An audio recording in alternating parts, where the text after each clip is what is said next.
د افغانستان په جنوبي ولایت کندهار کې سږکال د پنبې په حاصلاتو کې زیاتوالی راغلی دی.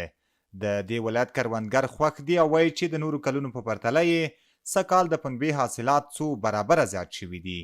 د کندهار بزګران که څه هم چې روانه وچکالي یوه جدي ستونزه بولي، خو د پنبې د سږنیو حاصلاتو څخه خوښي څرګندوي او وایي چې دا به یو څه اقتصادي ستونزې راکمې کړي. وچکالي د شش کال نور حاصلات چې خوندور دي. دا ناول د واره مځکه د وبېږي، بیا را تخم یې په مځکه کې داسې په دوه ګوتې ایښودل کېږي، بیا په کرار اوبو سره مثال دی راپورته کېږي، بازارونه مثال خوندور سي، ښه بیه مثال نور مرکو سره قراردادونه وسي نو دا به ډېر ښه وي.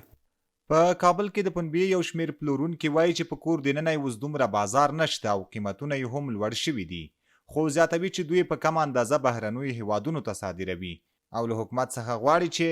د نړیوالې بازار موندنې په برخه کې له دوی سره همکاري وکړي چې بهرنیو هیوادونو ته صادرات زیات شي. اوس تقریبا دغه څو کاله کېږي چې خرید فروش هم نشته د کرونا نه را بعد، او قیمتي هم د دوره خرید و فروش نشته د نسبت د پخوا نه. بازار اوس ښه ده، شکر ده، خو منتها د پخوا په څیر باندې دلته فروشات د موږ بازار کې نشته، نور بهر ته ځي، مثال پاکستان ته ځي، دبی ته، د جایو ته، دینه بیا رقص جوړیږي، دینه ډیر ښه استفاده کیږي.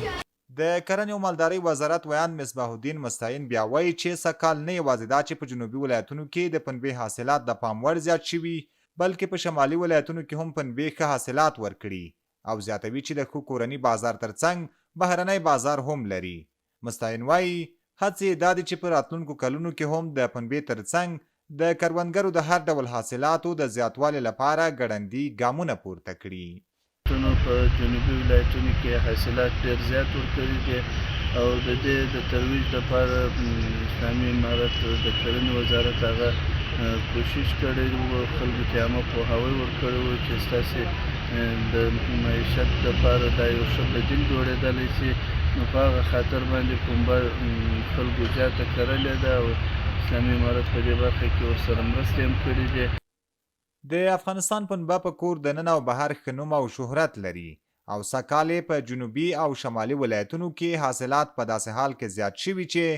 په ټول هیواد کې وچکالي زیاته شوې او کروندګر د اوبو له کمښت څخه سر ټکوي.